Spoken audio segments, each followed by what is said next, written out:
Welcome, everyone. So my name is Dmitry Kapuk. I'm a director of Complex Trauma Institute, one of the partners this year's York Festival of Ideas.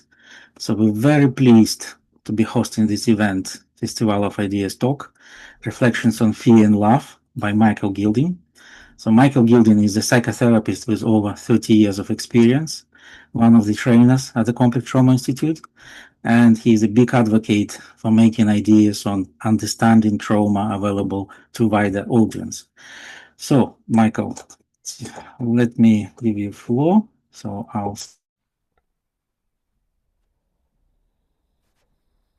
Welcome, Michael. Thanks, Dmitry, and hello, everyone. A friend asked me, why are you giving this talk? And it made me really think.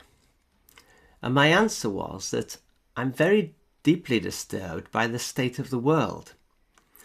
And in the face of what appears to be a growing wave of fear, I feel overwhelmed and powerless.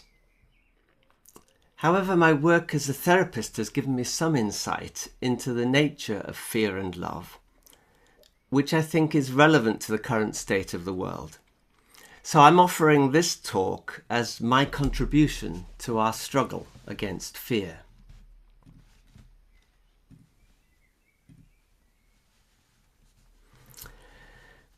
The lives of human beings are dominated by two powerful forces: fear and love. Fear and love are not abstract ideas. They are powerful biological systems that control our feelings, thoughts, and behaviours. Fear keeps us alive in the face of danger. Love enables us to survive by cooperating with others. When I use the word fear, I don't just mean feeling afraid. I'm referring to our body's automatic responses to external threat. When I use the word love, I don't just mean romantic love. I'm referring to our body's automatic responses which enable us to act as social beings. I'm going to describe these two forces, fear and love, and how they interact with each other. And I'll conclude with some thoughts on how we alter the balance between them. Because reducing the dominance of fear and increasing the influence of love within our own lives and in our society is a path away from misery and towards well-being.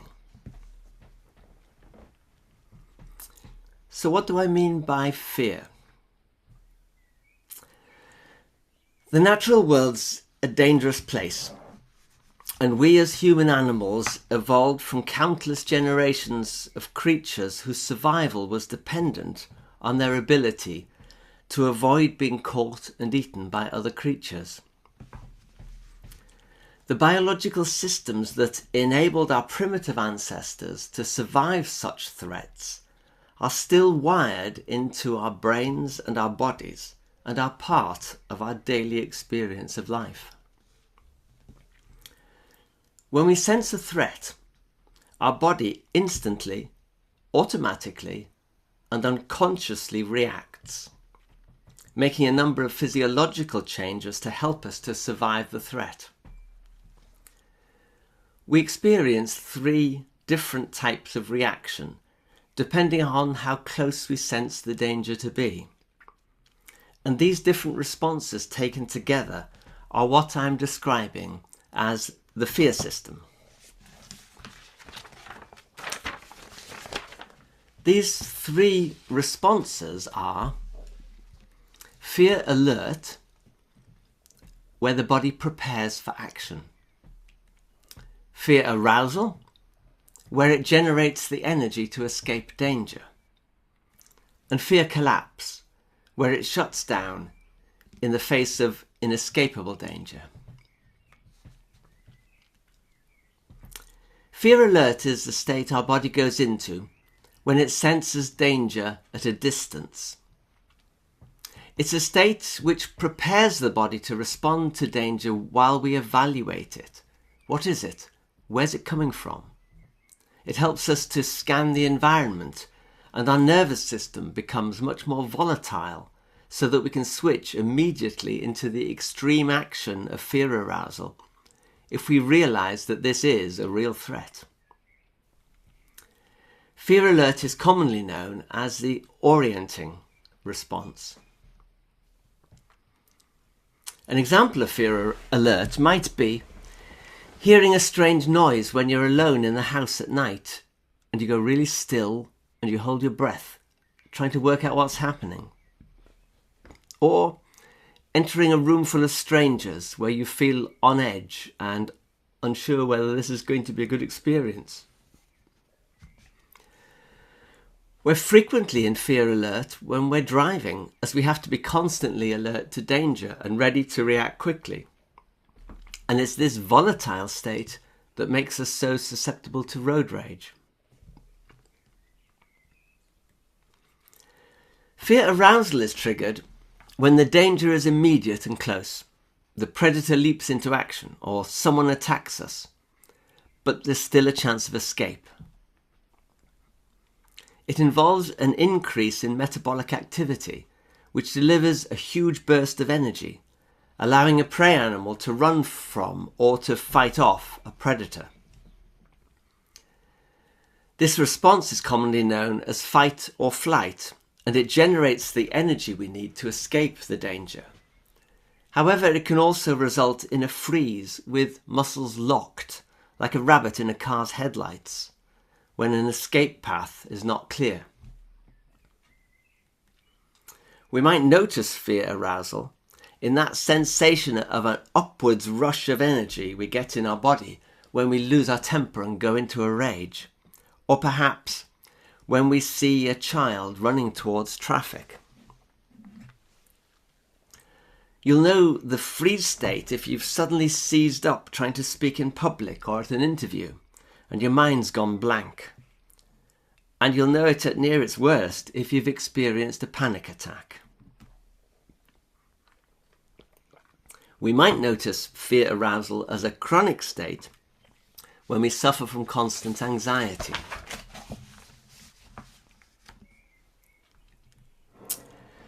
Fear collapse is our body's oldest response to danger. It's triggered when the danger is so close that there appears to be no chance of escape. The body shuts down.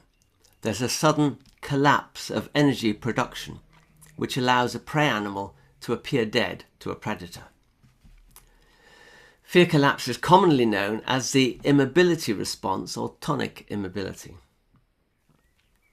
In humans, it's most commonly activated when a sense of terror is combined with feeling trapped. So it's often experienced when a person is raped. It may also be experienced in near-death situations, such as a car or a plane crash, or during a physical assault, such as a mugging. In less dramatic circumstances, we might experience the onset of fear collapse as a sudden sinking feeling, a heaviness in the stomach, a weakness in the legs, and a sense of dread. I think we're all familiar with a more chronic state of fear collapse in our experiences of low mood and depression. So to summarize, when I'm talking about fear, I'm referring to our biological fear system in its 3 stages. Fear alert, where the body prepares for action. Fear arousal, where it activates the energy to escape danger. And fear collapse, where it shuts down in the face of inescapable danger. If you'd like a more detailed account of our fear system, you can access my talk from last year's festival, Reflections on Fear, Anxiety and Depression, going on YouTube and searching under my name. The fear system in humans is activated not just by an immediate physical threat, as in predation, but also by social blows. As intensely social animals, we experience loss of connection as a serious threat.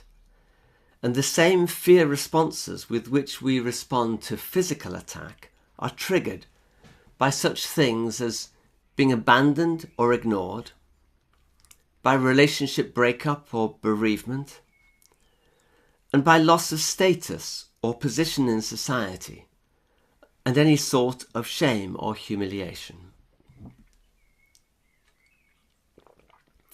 The fear system is highly functional for brief periods of activation, such as escaping from a predator or leaping a fence if a herd of cows turns on you. But it becomes less functional when it's activated over longer periods of time. It requires a place of safety to deactivate, and if there's no place of safety, it remains chronically active, and then the biological mechanisms that switch it off become impaired. This can result with us getting stuck in fear mode, which is a state of constant fear activation. And I think that most of the human race spend a considerable amount of time in this state. We get stuck in fear when we don't feel sufficiently safe in key areas of our life.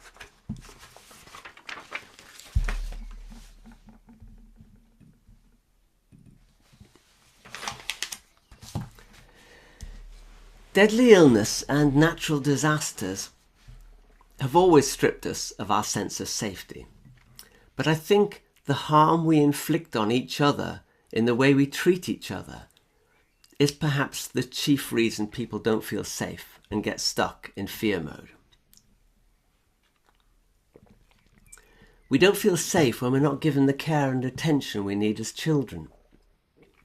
We don't feel safe when we're not paid enough to live on for the work we do. We don't feel safe when we're pressurized at work to produce more and we're constantly monitored and judged. We don't feel safe when those in power stir up hatred between different social groups. And on top of this, I think the internet revolution has given us intrinsically unsafe ways of communicating with each other. When we speak with someone face to face, there are natural biological mechanisms, which I'll touch on shortly, which restrain our fear responses. And these are lost in text exchanges, hence the prevalence of online abuse. Combined with the way social media platforms manipulate algorithms to monetize the spread of fear and hatred, this is ramping up levels of fear in society to an unexpected and worrying extent, and keeping us all stuck in fear. And all this is against a background in many industrial societies of the breakdown of communities. Too many of us are not connected to supportive communities, and this creates a profound lack of safety. When we don't feel safe, our fear responses continually activate, and they throw us into anxiety, rage, panic, low mood, depression, addictions, and relationship difficulties. These over time contribute to chronic physical illnesses, pain conditions, and fatigue. When we can't feel safe and are stuck in fear mode, we are stuck in misery. The antidote to this misery is love. Now, it's very difficult to keep our brains awake for long periods of time. So my talk's in 4 blocks, and between each one, we're going to have a little break, just 60 seconds just to move. If you have mobility problems, don't do anything I say, but just do whatever works for you to wake up the body and the brain.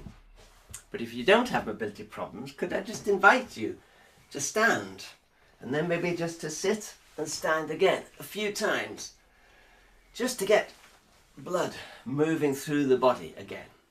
And then maybe shift your balance from foot to foot, and then just to ease the tension in the lower back. Just a little gentle twist for a couple of seconds.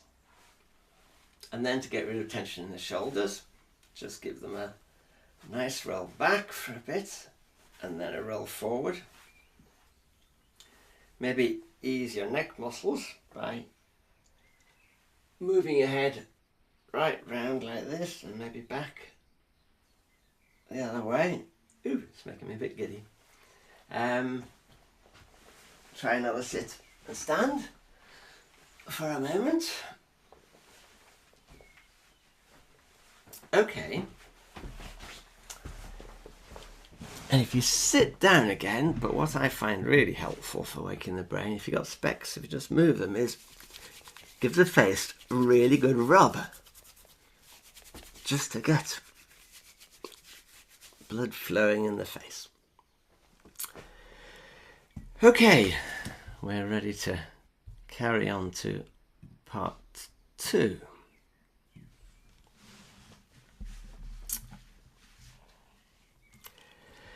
We've just looked at the human fear system and the misery that can be created when we get stuck in fear mode. And I claimed that the antidote to fear was love. But what do I mean by love? Strange as it may seem, love has its roots in the fear system. Long after the emergence of fear collapse and fear arousal, a further change took place in evolutionary terms in mammals alone, which created what the American psychologist Stephen Porges has called our social engagement system. This new biological system enabled previously solitary creatures to band together in the face of danger and to survive as a group far more effectively than as isolated individuals. This laid the foundations for social living and enabled the supportive and companionable mode of living that we call love. Social living, however, is a risky business. Bringing together in close proximity creatures with powerful threat response systems is a recipe for carnage. The fight part of flight-fight is actually a kill or be killed response.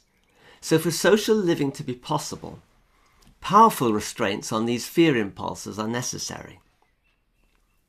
The fact that so many of the countries of the world are currently blighted by warfare perhaps shows us that as a species we have not made as much progress in our evolution from solitary to social creatures as we might like to think.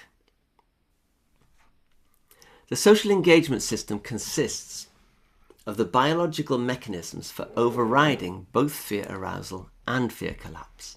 This makes social life possible, creating the conditions for cooperation in key tasks of survival, nurturing the young, the development of social and affectional bonds, and the development of knowledge and skills. Let's have a look at these mechanisms. Fear collapse, which shuts down the body when death seems imminent, is controlled in the brain by the amygdala and impacts the body via hormones and via the dorsal vagus nerve, which we see in this chart in red, which goes from the brainstem to all the major organs of the body. Fear arousal is also controlled by the amygdala and delivers a huge boost of energy to escape danger via a different set of hormones and via the sympathetic nervous system, which we see here in gold, going from the brainstem via the spine to all the major organs of the body. The social engagement system has its control centre in the cortex, which is the newest part of the brain in evolutionary terms. It's shown here in blue. And it affects the body via the ventral vagus nerve, which is this part of it, which goes from the brainstem to the heart and the lungs. Now, the ventral vagus nerve is linked at the brainstem to the nerves that control the muscles of the face, neck, larynx, and inner ear. And these are used to signal safety or lack of safety between people. When we perceive that we are safe in social contexts, the signal on the ventral vagus nerve overrides the default fast setting of the heart's inbuilt pacemaker, the sinoatrial node. And this creates a restraining brake, slowing down our heart rate, calming us, and switching off our fear system. So what's happening in our body when the social engagement system activates? This starts with mirror neurons in our cortex responding to micro movements of the face and posture in other people. Mirror neurons are brain cells that can activate in our body the same physiological changes we might observe in another person. And this creates a sort of empathic connection which tells us if the other person is safe to be with. And if so, the control system for social engagement in the cortex is activated. It inhibits the amygdala, overriding its fear signaling. And that sends a signal via the ventral vagus nerve which calms our heart rate down. All of this creates a state where the cortex can be fully functional. We can be reflective in our thinking, we can be creative, and we can be sociable. All things that the fear system shuts down. Additionally, this social contact triggers the release of the hormone oxytocin, a powerful healing and bonding hormone.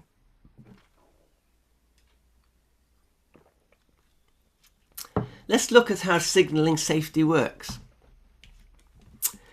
If I meet a stranger and we're both in a fear alert state because we're suspicious of each other, we could very easily go into fight mode. However, if I smile, and it has to be a genuine smile, this is picked up by the mirror neurons in the stranger's brain, which prompts a mirroring smile. The nerves controlling the smile link to the ventral vagus, which sends a signal which slows the stranger's heart rate, creating a state of calm and switching off their fear system. And at the same time, the stranger's returning smile, picked up by my mirror neurons, strengthens the signal on my ventral vagus and helps me to move to a calm place. So what does it feel like when the social engagement system is activated? We experience it as a desire to be with others, an ability to meet and hold another person's gaze, a sense of interest in each other and a sense of connection, of belonging, a reduction of tension in the body. We relax, and an experience of vitality, an increase in energy and well-being. The social engagement system underpins our ability to be sociable or to love. The word love is used in many contexts, and the ancient Greeks had several different words for it, which covered the many ways in which we relate to each other. These include what we might now call romantic love, family love, friendship, playfulness, commitment, community love, and self-love. I'm going to structure my approach to love in a slightly different way, merging these ancient Greek concepts with attachment theory to come up with 5 areas of love.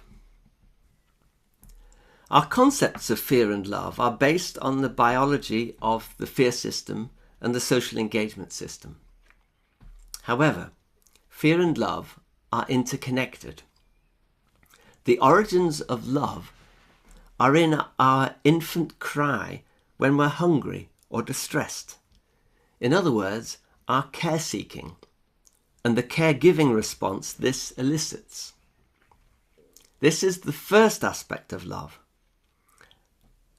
And I'm going to call this foundational love, because everything else is built from this base. We start our life as infants and children, totally dependent on those who care for us. Our fear system is already fully developed when we're born. but we can't regulate our fear responses. And we need our parents or carers to calm our fears. Timely and empathic care makes us feel safe, and our fear system switches off. And when we've had someone responding to our needs and fears over time, this gradually teaches us how to calm ourselves. This is the foundation of our ability to love ourselves and others. But this care-seeking impulse is not just something for babies and infants. It's still a powerful instinct in adults. We have evolved and we're wired up in a way that prompts us to seek care from others when under threat. Even for adults, care-seeking is the most effective way of regulating fear.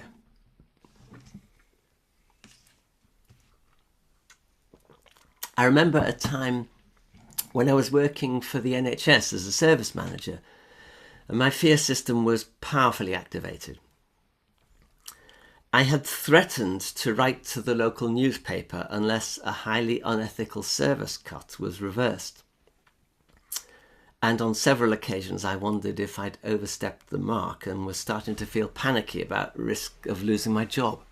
And that would be quickly followed by a slump, just feeling sick and energyless. However, I did know something about seeking care. I had 3 very good friends on the management team who supported my actions. And every time I went into this fear state, I would just pick up the phone immediately and either ring one of them or go around to one of their rooms and let them know how I was feeling. And despite the power of these feelings of panic and collapse, every time, within a few minutes, I was able to calm down and get on with my work. It does matter, of course, who we turn to. Some people are unable to give us care. But when we get the right help, when we find someone who can listen to us and acknowledge our distress, then our fear system can switch off. We feel safe and connected. We can relax. And there's a huge surge of vitality when fear stops draining us of energy. Perhaps this is something you can recognize in your own lives. If you think of the people you turn to when you're upset, where you come away feeling so much better, lighter, more energized, and connected, as if you've had a reset. When we're the ones... Let me just go back. When we're the ones giving care, we're strongly affected by the distress of the care seeker, and we feel powerfully drawn to respond.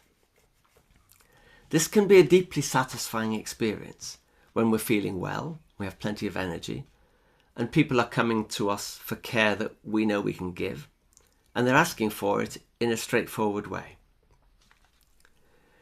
When we can see those we care for relaxing and recovering their energy and vitality, then even if we've been working really hard, we feel energized, connected, and useful. So the core or foundation of love, the place where it all started, is in the seeking and giving of care in response to threat. It arises out of the fear system, but it transcends the fear system, switching off our fear responses and bringing us to a place of safety where life opens out into many possibilities, different aspects of love. We absolutely know in our bodies when our care-seeking and caregiving are effective because we feel lighter, connected, and energized. Moving beyond the fear system, the second area I want to look at, self-love, sounds as if it's the opposite of social engagement. However, it developed as a result of receiving love from others, which enables us to love ourselves and others. So it's very much part of our social engagement system. The calming and supportive voices of our early carers become internalized as calming and supportive inner voices, which can counter self-attacking and undermining thoughts. Self-love is shown in investing time and effort into looking after ourselves physically. It's expressed in such things as care for our home environment, making it comfortable, supportive, and enlivening. It includes an adequate self-defense, such as not overworking, being able to set boundaries and protect ourselves, being able to express anger or opposition, while still meeting our opponents as persons, not enemies.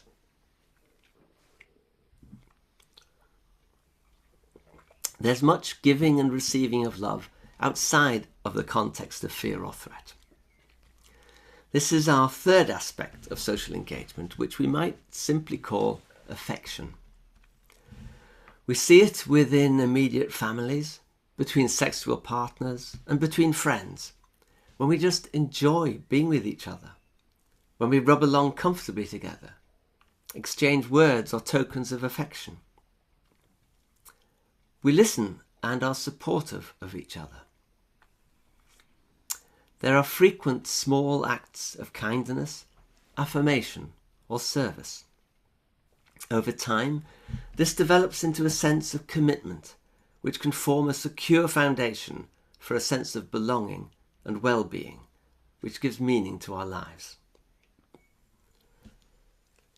When we feel safe, relationships between adults are equal, supportive, and companionable. And these attributes are like the hallmark by which we can recognize love.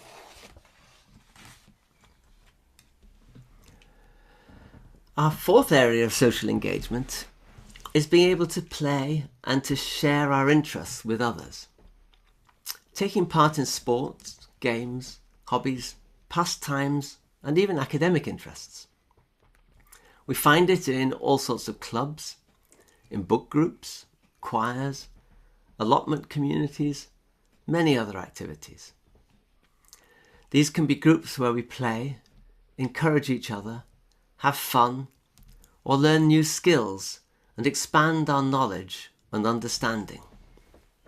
When we feel safe with the people with whom we share our interests, this greatly enhances our life and gives us a real sense of joy, connectedness, and vitality. I get a huge amount of pleasure from being a member of the Red Goat Climbing Wall in York. I'm down there several times a week, working out with friends how to do new climbs, talking a lot, drinking coffee, playing table football. It's my playground. I'm known there. I feel I belong, and it adds enormously to my enjoyment of life. The fifth area of social engagement or love that I want to mention is community love, our involvement in and commitment to our wider society. This could include a whole range of things, from trying to be a good neighbour, volunteering our time and work for others, political involvement to improve the lot of others. It can cover small things like not littering, or greeting those we meet in the street. I do notice when I'm out walking, my spirits lift when someone says hello to me, or my greeting or smile is returned. In societies where the social engagement system, rather than fear, is dominant, there is more equality, greater tolerance of difference, and usually a well-functioning social security system providing an overall sense of safety that basic needs can be met. An example of a country like this might be Denmark, which uses income from high taxation to fund such things as free higher education and at-home carers for the elderly.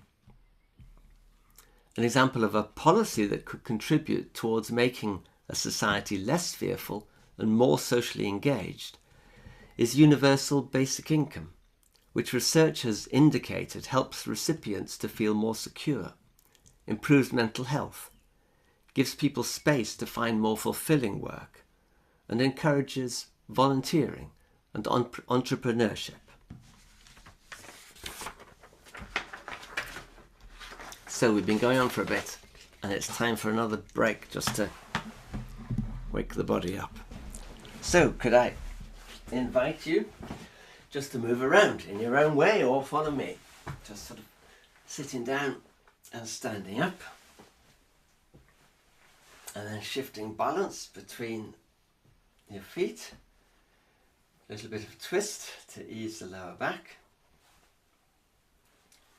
rolling your shoulders forwards and backwards, and then rolling the head right down, right back, just getting the neck muscles relieved of tension a bit. And then maybe a little bit of sitting and standing.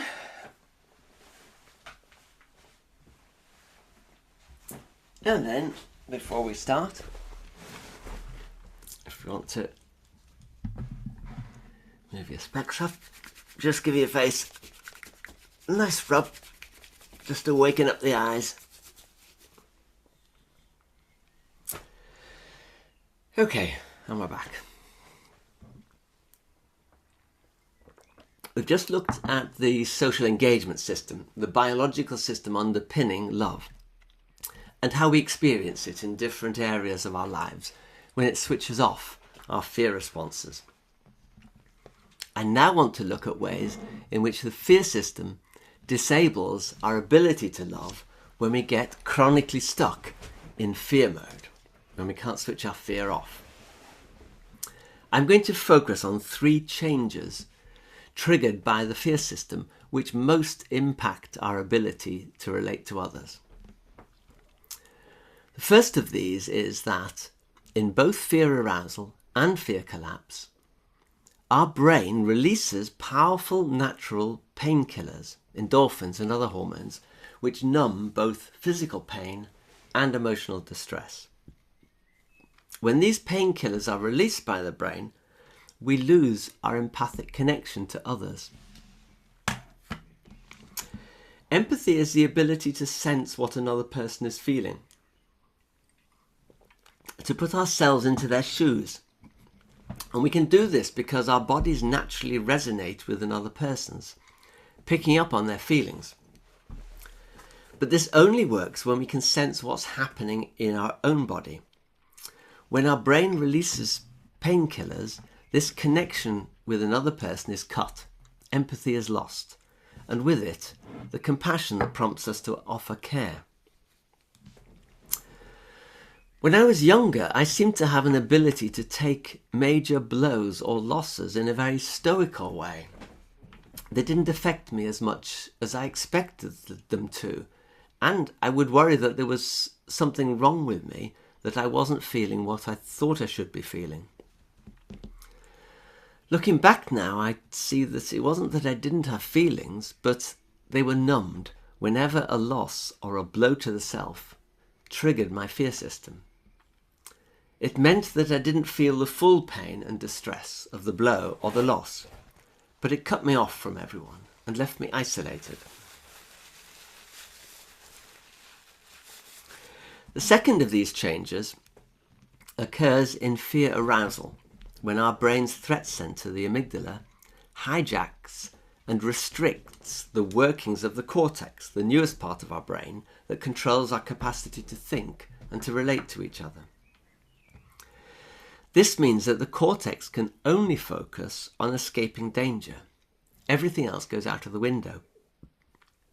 In this state, we can't listen to each other or think and reflect together. It's as if we've got a defensive shield round our head and it deflects away everything that's said to us. Nothing goes in, everything is battered away. An example of this would be when you're annoyed with your partner or a friend and you get into one of those silly arguments over who's right or wrong about something. Both of you get more and more annoyed and more stubborn, and no one's giving in.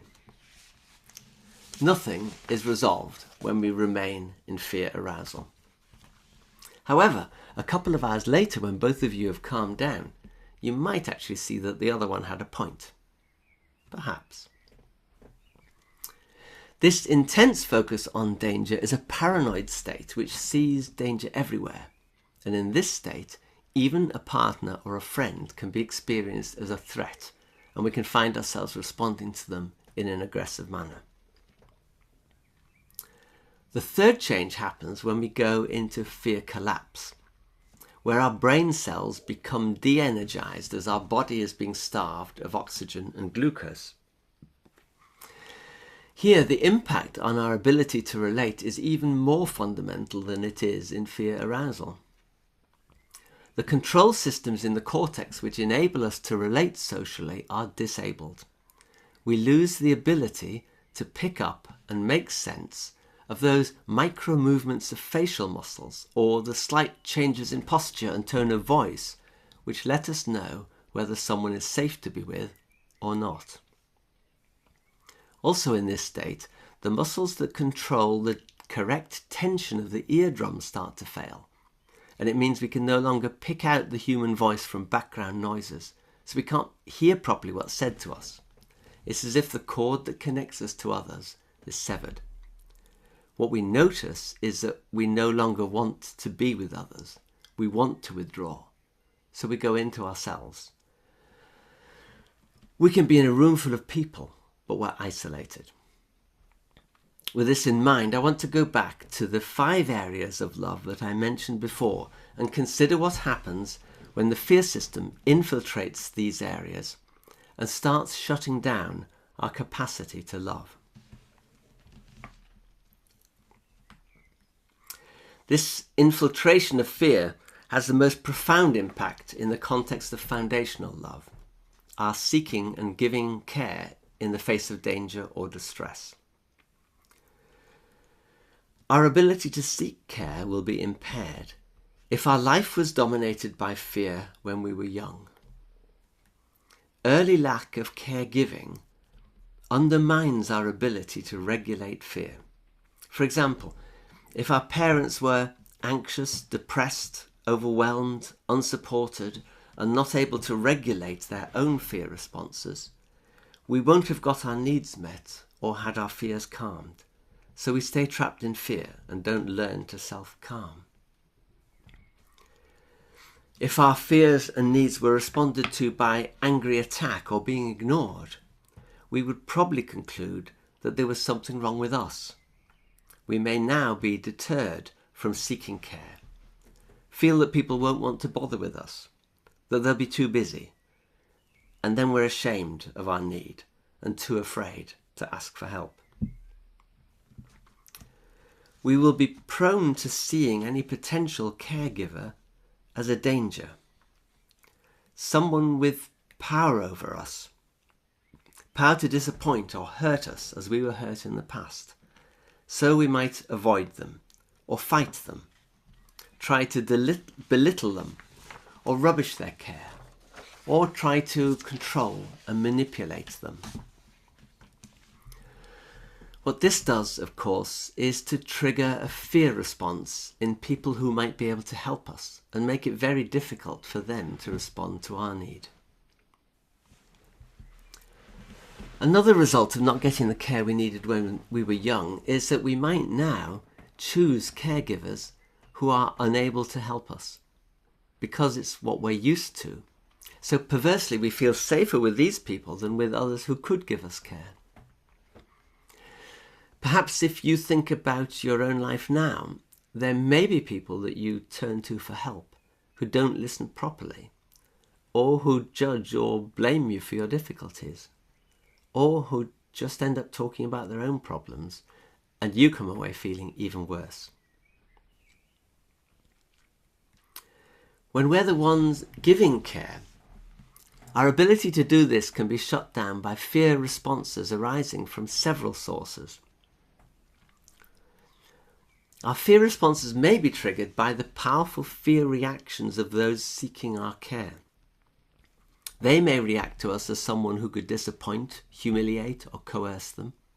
So they might clam up, or not respond to our questions, or insult and disparage us, or ask for help in a demanding way and trying to control us, or threaten to make complaints about us.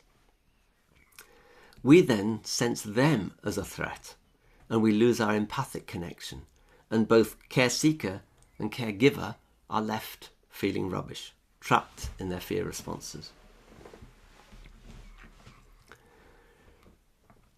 On the other hand, our own past trauma can be triggered by the care-seeker and shut us down as a caregiver.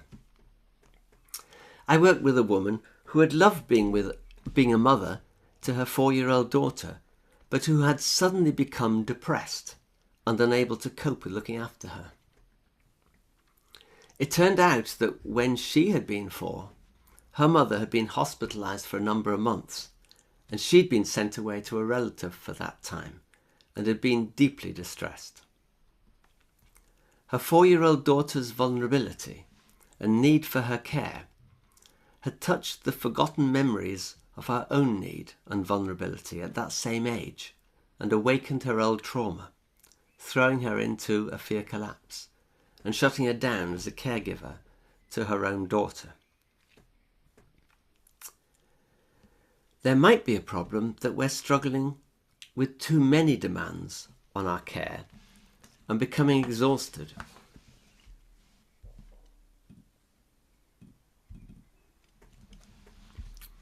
Many years ago, my wife Fran and I had twin girls, our first children. We were very committed to their care and to being responsive to their needs. But for the first 2 years, one of them didn't sleep at night. And we would be up trying to settle her. 6 times on a good night, 18 times on a really bad one. Both babies would wake up every day bright and ready for action at 5 a.m. So we coped by having one of us take the night shift and the other one the early morning shift. The night shift was exhausting, and we wouldn't have a drop of care left to give. So we had a murder clause in our shift agreement. If things got so bad that we were going to murder the baby that couldn't sleep, we were able to wake the person on the morning shift and ask them to take over. Much more recently, I had a similar experience of the limits to caregiving, which carried echoes of this early experience. I was working almost full-time in private practice. And one day I had had a number of difficult sessions which had really drained me. I was desperate to get to the end of the day and get a glass of wine and sit down and watch some mind-numbing TV. I finally got to the end of my work, but then I noticed a message on my phone from my elderly mother who lived nearby and was needing more and more help from me. She couldn't get her oven to work, and she hadn't been able to eat. My heart sank. I didn't know how long this was going to take, and I was absolutely exhausted. I dragged myself round to her house, and as I walked, I had a really strange fantasy. I imagined seeing a baby just left by the side of the road. And I imagined that as I walked past it, I just kicked it into the gutter. This mental image really shocked me, but it showed me very clearly how my instinct to care and my compassion had been totally disabled when the demands on my care pushed me well beyond the limits of my energy. In this situation, the person needing our care becomes an existential threat, and in response to that level of threat, we simply cease to be social creatures. We don't become a bad person, we just become a switched off person or a temporarily burnt out person. Professional caregivers such as doctors, nurses, psychological therapists, carers for the elderly and disabled, social workers, teachers and many others need to pay real attention to the limits to the care they can give, particularly if they face other caregiving demands outside of their working role.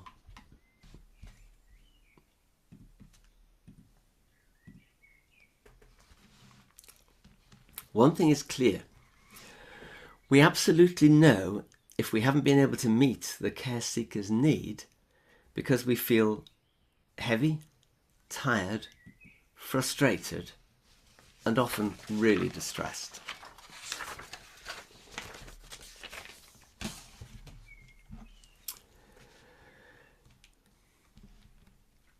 Moving on to self-love. Where our early life was dominated by fear and we didn't get the care we needed, our present day internal voices often reflect the way we were treated in the past. And we can be prone to self-critical and self-attacking thoughts which distress and collapse us. We will tend to treat ourselves as we were previously treated, neglect our physical health, put little energy into making our home environment more comfortable and supportive. And our ability to self-defend may be impaired. Either we may be unable to control our anger, so we generate hostility in others, or if anger was beaten out of us when we were little, we may now be unable to access our anger and therefore fail to hold boundaries and stand up for ourselves.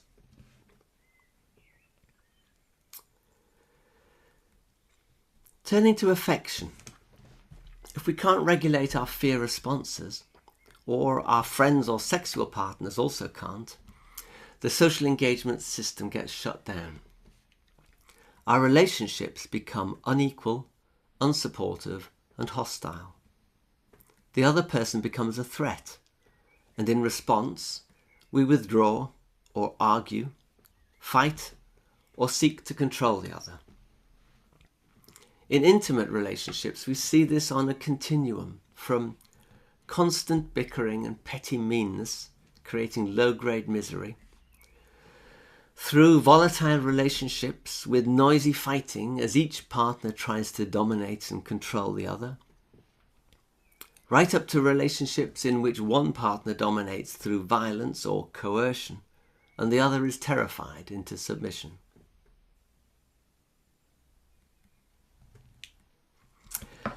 In playful and exploratory love, where we play and share our passions and interests with like-minded people, the arousal of fear can also shut down social engagement, and we can feel excluded and unsupportive, and we may well lose our enthusiasm for that particular interest. If we or the people we share our interests with can't regulate our fear responses, competition replaces friendship, with rivalry, envy, sulking, disparaging comments, bullying, or ignoring others or being ignored. For example, in a book group, one person showing off extensive literary knowledge might be making themselves feel superior, but this is at the expense of other members who might start to feel inadequate and scared to share their views. In an interest-sharing group, one person can destroy the sense of safety for everyone if they start to gossip about other members behind their back and no one challenges this. Others may join in because they're scared of exclusion and try to keep a sense of belonging by joining in the gossip. But this is a false sense of belonging, based on fear. Everyone knows that a person that denigrates someone who's not there can just as easily speak in the same way about you when you leave the room.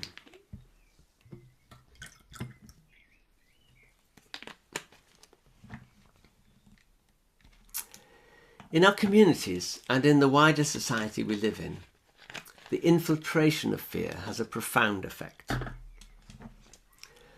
Disputes with neighbours can completely destroy the sense of safety we have in our own home. Workplaces can trap us in fear.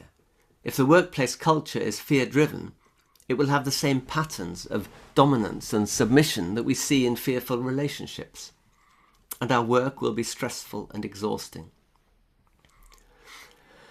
At present in the UK, those most in need of financial support have to endure the stress of a social security system that has been deliberately turned into a hostile environment.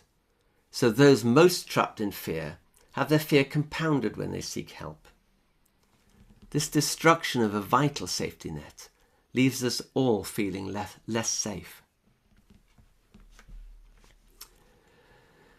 Human beings have lived in many sorts of society, starting with hunter-gatherer communities which were essentially equal, where land was not owned and resources were shared.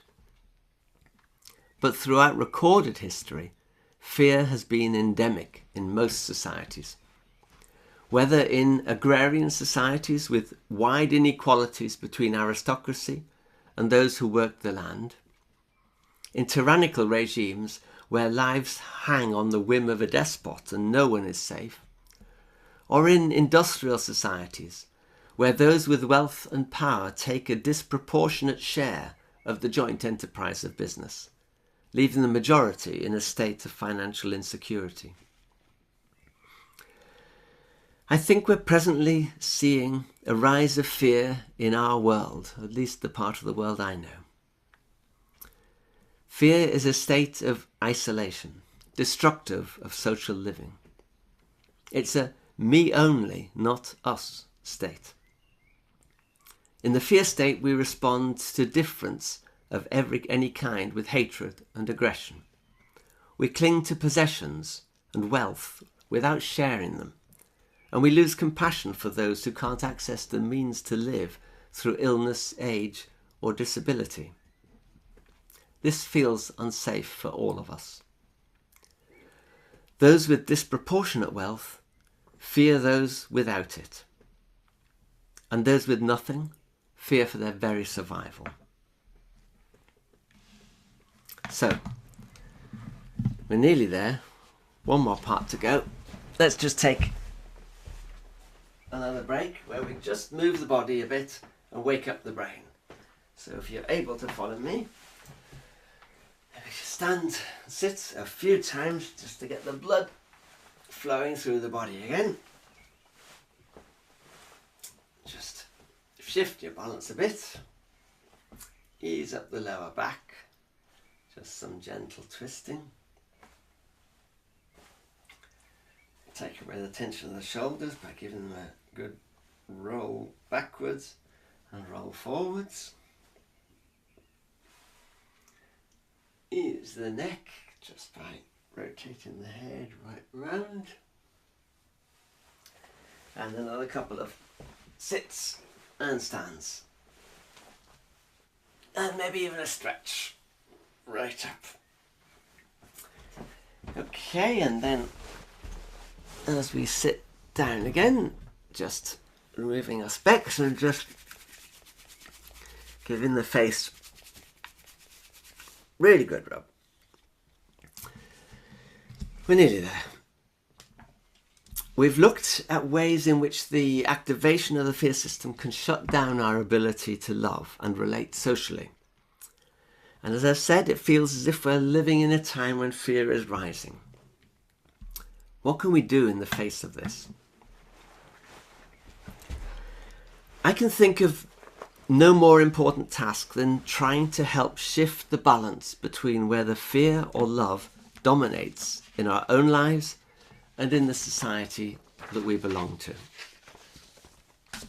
The social engagement system allows us to function fully as human beings by fostering cooperation, connection, our ability to think reflectively and creatively, and to play. It brings with it an increase in energy and vitality. The fear system, when we're stuck in it, turns us into isolated beings, bringing emotional turbulence, energy drain, chronic ill health, and general misery. With fear rising in many places throughout the world at an alarming pace, shifting the balance between the two seems a daunting task. I can only answer the question of what we can do about this for myself. In this struggle, each of us faces different challenges and has different gifts and different areas of influence. I think, however, that understanding how the biological systems of fear and love work and interact can provide a conceptual framework for different approaches, helping to illuminate the path ahead. For me, This understanding indicates 4 key principles. Firstly, that we recognize and accept our own fear responses. Secondly, that we learn to regulate those fear responses. Thirdly, that we try to understand the fear that's driving those we find problematic or hostile. And fourthly, that in all our dealings with others, we act in a way that promotes safety rather than provoking more fear. Unsurprisingly, there's little here that's new. Nothing that hasn't been known in ancient traditions of wisdom and spirituality for thousands of years, and constantly lost and found and lost again. I think the first step towards moving away from the dominance of fear is recognizing and accepting it in ourselves. As we've seen, our ancient fear responses come from a time before social cooperation. These are kill or be killed, aggressive responses, me-only responses.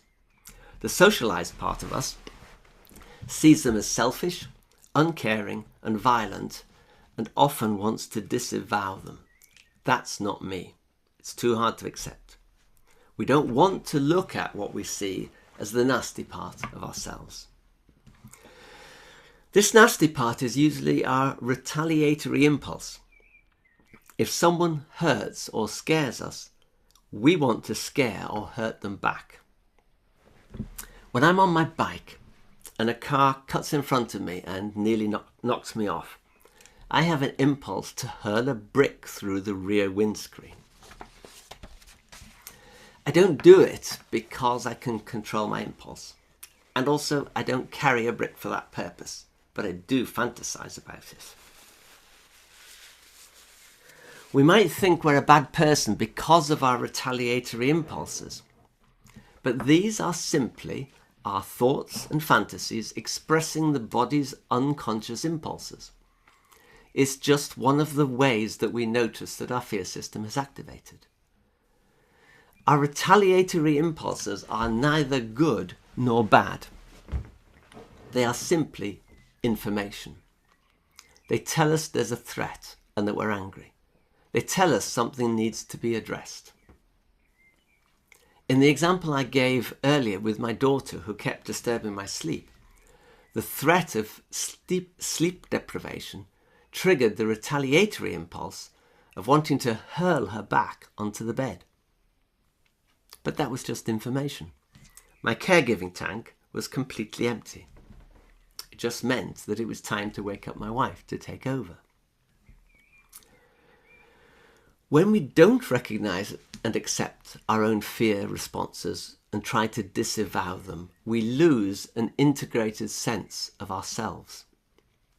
The nasty parts we don't accept get projected onto others.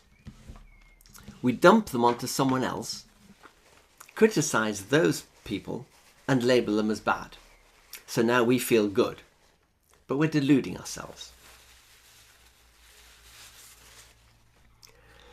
As a young man new to senior management in Royal Mail, I felt completely out of my depth and my fear system was constantly activated. I deeply hated an older member of the senior management team. I thought he was ruthless and he ruled through fear. But I was puzzled why I hated him so much. And eventually I realized that he was displaying something I hadn't wanted to look at in myself. In order to survive, I was behaving ruthlessly and managing in a way that provoked fear. My hatred was my projection onto this other manager of what I didn't want to know about myself. Recognizing my fear responses as belonging to me was the first step in changing my whole approach to management. It also got rid of the hatred because I was able to see my fellow manager as someone just like me trying to survive in a fear-driven organization. Once we can notice our fear responses and accept them as part of who we are, we can start to regulate them so they're not out of control. I'm not going to go into the details of this here because much of my previous year's talk, which can be accessed on YouTube, focused on this issue. Fear regulation is a complex matter and a lifelong task involving self-care, seeking care from others, regular physical exercise, ways of alleviating chronic tension, regular calming practices such as meditation, yoga, singing, breathworks, sharing our interests with others, and spending time in nature. Perhaps the most important of these is getting better at seeking care from others. It might be worth reflecting how many people we have in our life who we can turn to when we're feeling upset or anxious. I'm talking about people with whom we don't have to put on a front or pretend we're fine when we're not. People who properly listen to us and people who understand us, who get us. Some of us may be blessed with good friends. We should treasure them.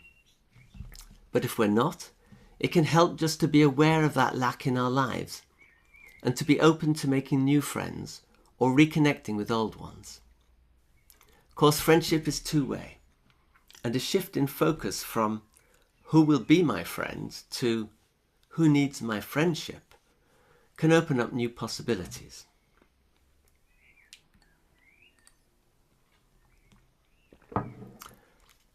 Having become more aware of our own fear system and being better able to regulate our fear responses then opens up the possibility of being more aware and more understanding of other people's fear responses. This is what happened to me in that example I've just given with my fellow manager, who I stopped hating once I'd understood that he was just as fearful as I was. Say if you're talking to your partner or a friend and we sense they're not paying attention, we might take it as a personal slight and get angry and upset and accuse them. You're not listening to me. It might, however, be that they're in a depressive slump or a dissociated state, a mild form of fear collapse, and they've lost their social connection. We need to be aware that others may be unable to hear or take in what we're saying.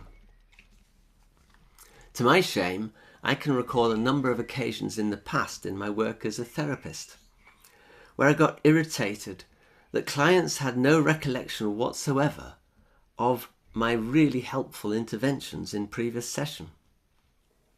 Looking back, it's clear to me that they'd lost their ability to socially connect, to hear and to process what was said, and I hadn't understood what was going on, and therefore hadn't helped them to regulate and reconnect.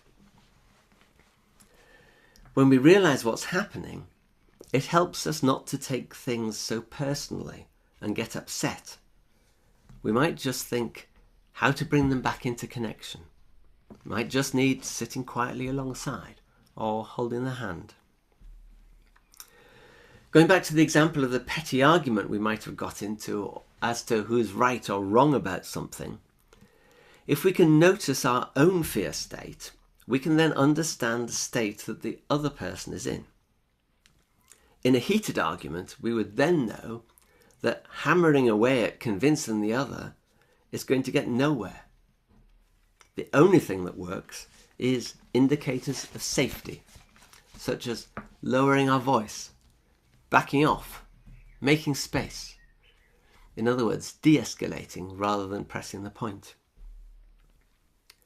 When we can understand that someone is trapped in a powerful state where their ability to connect and act socially is paralyzed, it helps us to see them as a person, not as an enemy.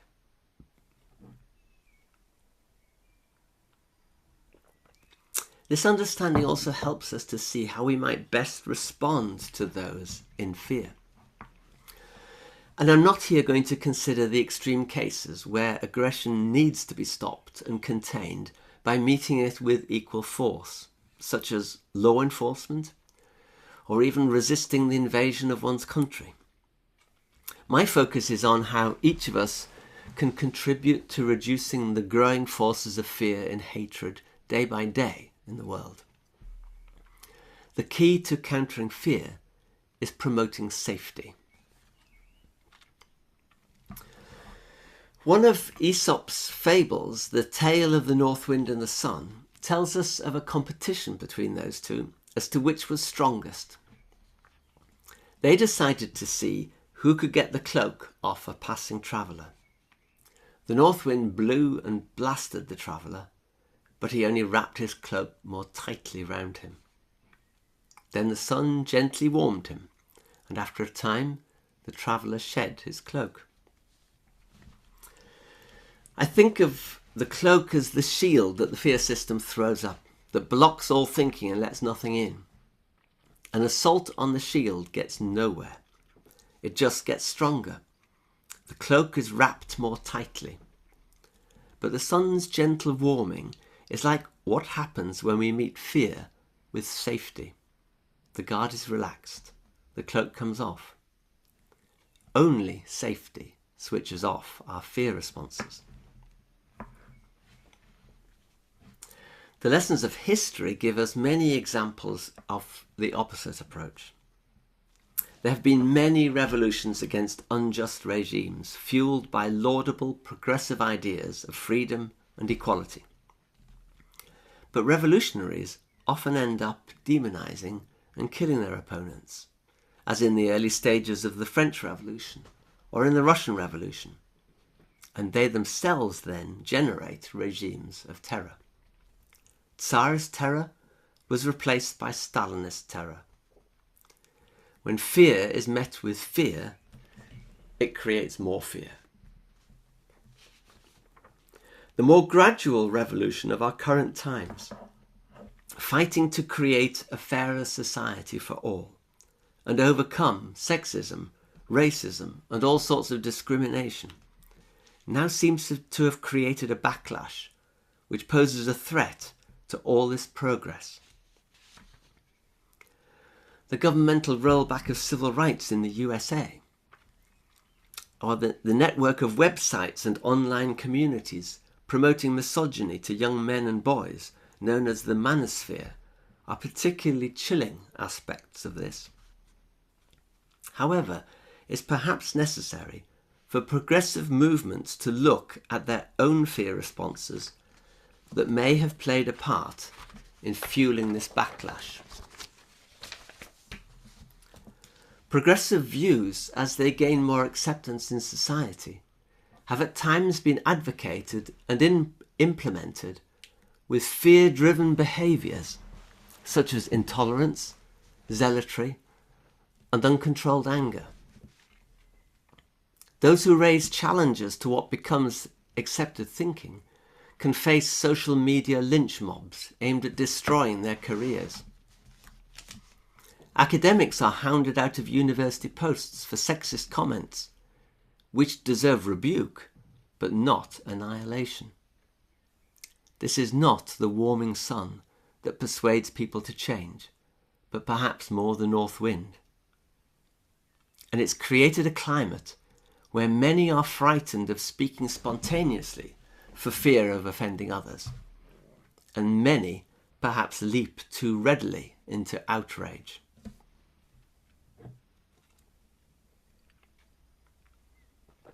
The wisdom of Aesop is entirely consistent with the lessons we learn from examining the biological systems of fear and love. And these lessons correspond with messages of non-violence and non-retaliation from the major religious, spiritual, and humanistic traditions of the world, such as the concepts of turning the other cheek. This is not submission, but breaking the cycle of violence, changing the direction of the flow of energy. And this brings me to the theme of this year's Festival of Ideas, making waves. We are facing a wave of fear that threatens to tear apart our already fragile social fabric. And we need to create a wave of love flowing in the opposite direction. As isolated individuals, the task is daunting and overwhelming. But there are many of us. Every small action that each of us takes to make the world a safer place for others, acts of welcome, of kindness, of generosity, of sharing resources, which includes not trying to avoid our financial contribution to society, acts of service and non-retaliation, of refusing to demonize or dehumanize our opponents. Every bit of energy we expend to promote a sense of safety for everyone we have dealings with is like the energy of the wind transferring into the surface of the water and creating ripples.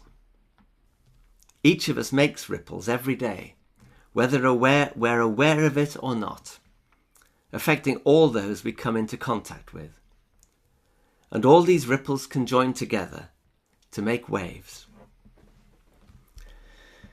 Let's support each other and focus our energy in the direction of helping others to feel safe, in the direction of love rather than fear, so that we together can make the waves that change our world for the better. Thank you for listening.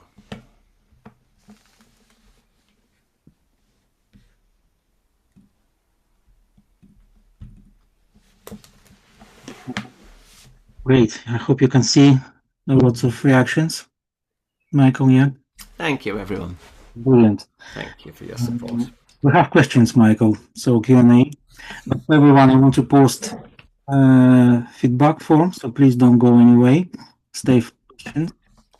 And also, don't go without feedback form. So I just post it.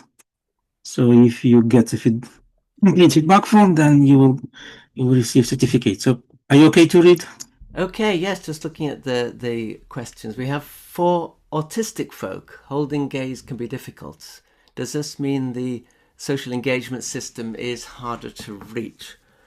I think yes. One of the issues to do with autism is to do with parts of the social engagement system. In fact, Porges reckons there's a number of parts of the social engagement system that aren't working as effectively as they might. So it is harder to reach, and people with autism are, I think, more subject to fear. In terms of the way that sounds around, might make us react more than we would otherwise. So yes, I think that's entirely correct. We have a question: what to do if we lean too much on others to soothe our fear, and eventually they cannot give us the care as they're burnt out from giving? How can we self-care?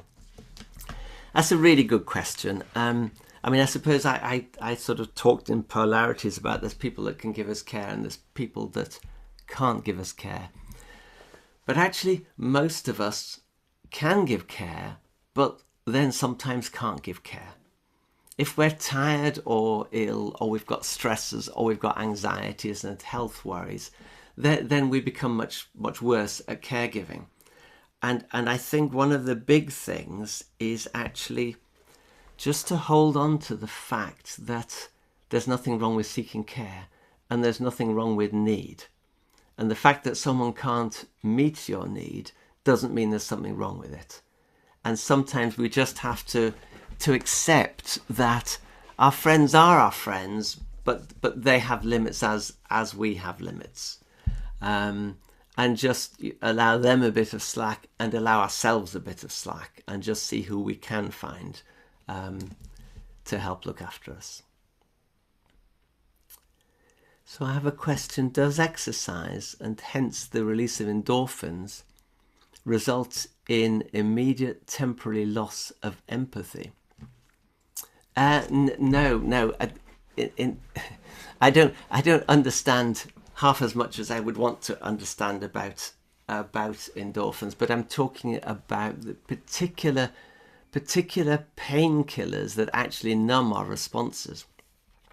When we exercise, what we're actually doing is we're stimulating our sympathetic nervous system in a non-fear environment. And what that does is, because the systems are always balancing all the time, it's actually stimulating the calming system, the ventral vagus system, which is actually strengthening our ability to contain ourselves and therefore being able to be in connection and have empathy. Okay, let's look at the next one. My son suffered through years of bullying in several schools throughout his childhood and teenage years. He became totally isolated, with not a friend in the world. He missed out on many normal social experiences. He's now a young adult, able to be in a job that's somewhat social, which is great, but friendships still seem out of reach, and he won't talk about any of it. I think he holds a lot of, I'm not sure, is it a nightmare? Due to the repeated rejection and abuse. Any advice on how, as a parent, I can best support him? I mostly just show him love and acceptance. Oh, that's really difficult. That's really difficult. And I think it underlines how there's no easy and quick fixes here. And a lot of the stuff, where things are advertised as quick fixes and we can sort you out in 6 sessions, are fraudulent. It's very difficult, and each person is different. You're probably better placed than anyone to know just what works for your son, rather than being any generic answers there. But we never know what happens in the future and what doors might open. I've worked with people that have been for ages without friends, and then just something changes in their life and they come across someone and they can make a contact and something new happens. So all I would say is, don't give up hope. I'm sorry I can't be more useful to you there. When you mentioned, this is Rebecca's asking, when you mentioned your client being triggered by their daughter, was she able to move past this, and how? What work did you carry out? I work at a rape crisis centre and previously a domestic abuse service, and we would often have mothers triggered by their children due to children looking like, acting like, facial expressions like of the perpetrator. With this client, let me just try to think, because it was quite a time ago. Actually, once we'd worked out what had caused the collapse, then that didn't actually take too long. I was working in a way which is called focusing oriented, where when you're talking about a trauma and someone's talking about the impact it has on their body, it might be like, it's like a knot in my stomach. And I would just sit with them and encourage them to focus all their attention on the knot. And I would ask very simple questions about it. What's it like? Its size, whatever, its tension. And it's like meditation, but carried out with 2 people in a way, and also much slower. And with that sort of work, you can get in touch with the bodies and release tensions in the body. And it wasn't many weeks of work after that realization we came to about why the collapse had been triggered. That she started to feel a lot better and started to pull herself out of the depression. And also she got in touch with her anger about being sent away and things not being explained to her, and that reinvigorated her, enlivened her, and got her out of the depression. Thank you. So what's the next one? Sylvia. Mm-hmm. Yes. How to act as a former victim who doesn't have a lot of close connections and who struggles in self-disentangling, or finding a therapist who is able to create trust and safety and opening. Finding a therapist is a big question. the one thing I would say there, I mean, yes, in terms of friendships, sometimes where we can be without friends for a time, and you never know when you're going to come across someone who could be a friend. But if you're looking for therapy, which is sometimes a good way when you don't feel you have anything to fall back on, it's a matter of finding someone you can trust, because some therapists won't be able to help you and some will really be able to help you. All I would say is try contacting a few people. Look at their adverts. There's something called Counselling Directory, which usually contains a lot of detail that people have written about themselves. You get a gut sense from reading that detail, I think. And if your gut sense gives you a sense of, oh, I like that person, I'm drawn towards that person, then trust it. And then meet up for a first session and follow your gut. If you don't feel comfortable and you don't feel safe, then go for someone else.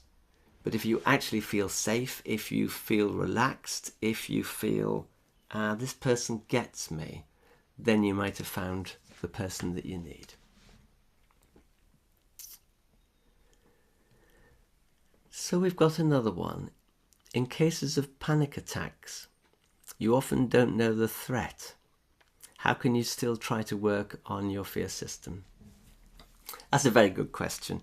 Not just panic attacks, loads of things. You know, a smell in the air, a piece of music you haven't heard for 20 years can trigger a fear arousal or a fear collapse, and you wouldn't have a clue as to knowing what had caused it.